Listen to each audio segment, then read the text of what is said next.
Hello बच्चों, let's read this question.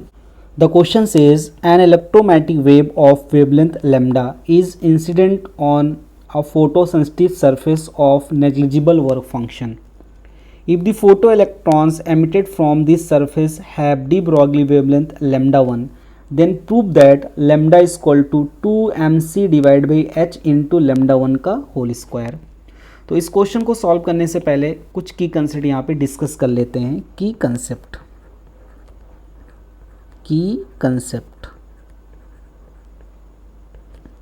तो यहाँ पे जो हमारा सबसे पहला की कंसेप्ट हो जाएगा, हम यहाँ पे कंसीडर करते हैं हमारे पास एक मेटल की प्लेट है.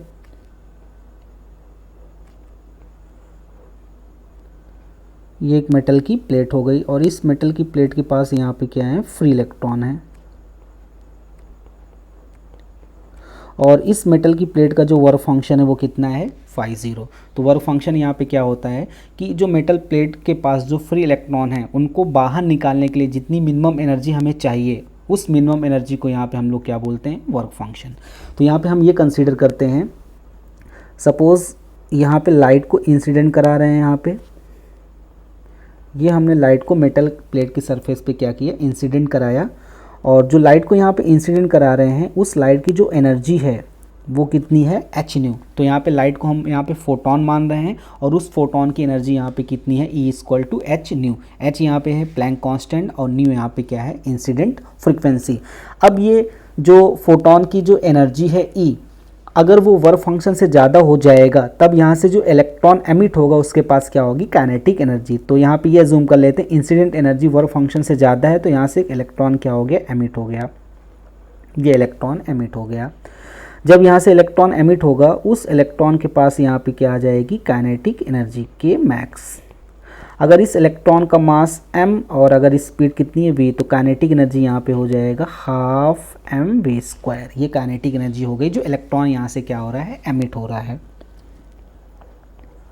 अब यहाँ पे जो एनर्जी हम लोग इंसिडेंट करा रहे हैं मेटल प्लेट की सरफेस पे, जो इंसिडेंट एनर्जी है जिसको हम इंसिडेंट करा रहे हैं मेटल प्लेट पे, वो सबसे पहले उस एनर्जी का कुछ पार्ट वर्क फंक्शन में खर्च हो जाएगा और जो बाकी पार्ट बचेगा वो इलेक्ट्रॉन के यहाँ पे क्या प्रोवाइड करेगा, काइनेटिक एनर्जी. तो यहाँ से E इक्वल टू क्या आ जाएगा, फाई नॉट प्लस के मैक्स. तो फाई नॉट यहाँ पे क्या है, वर्क फंक्शन, और के यहाँ पे क्या है, maximum kinetic energy of emitted electron. अब यहाँ पे दूसरा हमारा की कंसेप्ट हो जाएगा de Broglie wavelength. De Broglie wavelength. De Broglie ने ये एज्यूम किया, अगर कोई भी particle, de Broglie wavelength, de Broglie ने ये सजेस्ट किया कि जो मूविंग पार्टिकल होता है वो वेव की तरह बिहेव करता है एक सूटेबल कंडीशन में. और उन्होंने वेवलेंथ कैलकुलेट करने का फॉर्मूला दिया, lambda equal to H divide by P. Lambda equal to H divide by P. तो यहाँ पे लैम्डा क्या है, पार्टिकल का वेवलेंथ, और यहाँ पे p क्या है, पार्टिकल का मोमेंटम, और h यहाँ पे क्या है, प्लैंक कांस्टेंट. या इसको अगर हम लोग इन टर्म्स ऑफ काइनेटिक एनर्जी लिखना चाहें तो जो काइनेटिक एनर्जी होता है इन टर्म्स ऑफ मोमेंटम होता है k equal to P square divide by 2m. तो यहाँ से अब अगर p की वैल्यू कैलकुलेट करेंगे ये हो जाएगा 2km अंडर रूट में. अंडर रूट में कितना आ जाएगा, 2km. अब इस p की वैल्यू अगर यहाँ से पुट कर देंगे तो जो डी ब्रॉगली वेवलेंथ आ जाएगा in terms of kinetic energy वो आ जाएगा lambda equal to h divide by 2km. Lambda equal to यहाँ पे कितना आ जाएगा, h डिवाइड बाई 2km. तो यहाँ से डी ब्रॉगली वेवलेंथ आ गया इन टर्म्स ऑफ काइनेटिक एनर्जी. ये हमारा सेकंड की कंसेप्ट हो गया. अब इसकी कंसेप्ट की हेल्प से इस क्वेश्चन को यहाँ पे सॉल्व करते हैं. तो इस क्वेश्चन को जो सोल्यूशन हो जाएगा, तो इस क्वेश्चन को जो यहाँ पे सोल्यूशन हो जाएगा, सोल्यूशन. अब यहाँ पे क्वेश्चन क्या कह रहा है, an electromagnetic wave of wavelength lambda is incident. तो यहाँ पे जो हम सपोज़ यहाँ पे एक हमारे पास मेटल की प्लेट है, ये एक मेटल की प्लेट हो गई और इस मेटल की प्लेट के पास क्या है, फ्री इलेक्ट्रॉन. अब यहाँ पे एक इलेक्ट्रोमैटिक रेडिएशन को यहाँ पे क्या कर रहे हैं, मेटल प्लेट की सरफेस पे इंसिडेंट करा रहे हैं, तो उसकी जो एनर्जी यहाँ पे हो जाएगी वो हो जाएगी hc डिवाइड बाई लेमडा। कितनी हो जाएगी, hc डिवाइड बाई लेमडा, क्योंकि यहाँ पे देखो इलेक्ट्रोमैटिक of wavelength lambda is incident on a photosensitive surface of negligible work function. तो यहाँ पे जो इंसिडेंट इलेक्ट्रोमैटिक रेडिएशन है तो उसकी वेवलेंथ यहाँ पे क्वेश्चन में कितना दिया है, लेमडा, तो इंसिडेंट एनर्जी यहाँ पे कितनी हो जाएगी, hc डिवाइड बाई लेमडा। अब आगे क्वेश्चन ये कह रहा है यहाँ पे जो मेटल प्लेट का जो वर्क फंक्शन है वो नेग्लिजिबल है, यानी जो वर्क फंक्शन इस मेटल का प्लेट का नेग्लिजिबल, इसको 0 मान लेते हैं। अब आगे कह रहा है कि if the photo electron emitted, जो फोटो इलेक्ट्रॉन यहाँ पे एमिट हो रहा है उसकी डी ब्रॉगली वेवलेंथ यहाँ पे कितनी है, लेमडा 1। कितनी है, लेमडा 1। तो यहाँ से अगर जो हम लोग इलेक्ट्रोमैटिक रेडिएशन को इंसिडेंट करा रहे हैं, यहाँ से जो इलेक्ट्रॉन निकलेगा, यहाँ से मान लेते हैं यहाँ से एक इलेक्ट्रॉन निकल गया, तो उस इलेक्ट्रॉन की जो डी ब्रॉगली वेवलेंथ गिवन है वो कितनी गिवन है, लेमडा 1। तो यहाँ से जो इलेक्ट्रॉन एमिट हो रहा है उसकी काइनेटिक एनर्जी यहाँ पे मान लेते हैं ये k मैक्स हो गई। अब यहाँ पे की कंसेप्ट की हेल्प से जो E हो जाएगा वो हो जाएगा E equal to phi not plus k max. E equal to कितना हो गया, phi not plus k max. E की वैल्यू यहाँ पे कितनी हो जाएगी, hc डिवाइड बाई लेमडा, और वर्क फंक्शन यहाँ पे कितना है 0 और k मैक्स।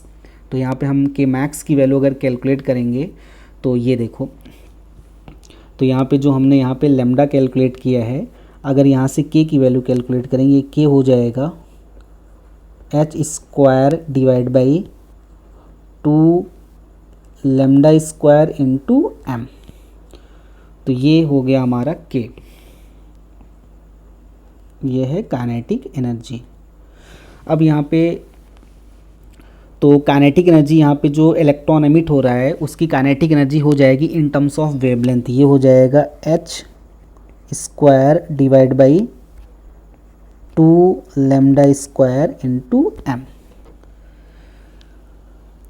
तो इसको अगर आगे सॉल्व करेंगे ये हो जाएगा hc divide by lambda equal to, अब यहाँ पे जो इलेक्ट्रॉन एमिट हो रहा है क्वेश्चन में उसकी वेवलेंथ यहाँ पे कितनी गिवन है, लेमडा 1, यानी डी ब्रॉगली वेवलेंथ। इलेक्ट्रॉन अगर वेव की तरह यहाँ पे बिहेव कर रहा है तो उसकी डी ब्रॉगली वेवलेंथ क्वेश्चन में कितनी गिवन है, लेमडा 1। तो यहाँ पे काइनेटिक एनर्जी जो हमने कैलकुलेट की h square 2 lambda square m, तो यहाँ से ये हो जाएगा लेमडा 1 का होल स्क्वायर। तो ये आगे hc divide by lambda equal to h square divide by 2 lambda 1 का whole square into small m।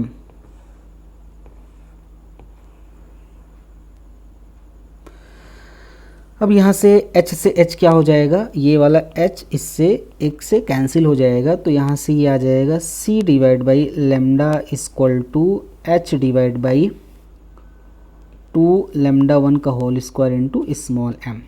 या इसको अगर रिवर्स कर देंगे तो लेमडा इक्वल टू ये आ जाएगा 2m divide by 2mc divide by h into lambda 1 का होल स्क्वायर। ये हमने यहाँ से लेमडा की वैल्यू निकाल ली, तो यहाँ से लेमडा इक्वल टू यहाँ पे आ गया 2mc divide by h into lambda 1 का होल स्क्वायर।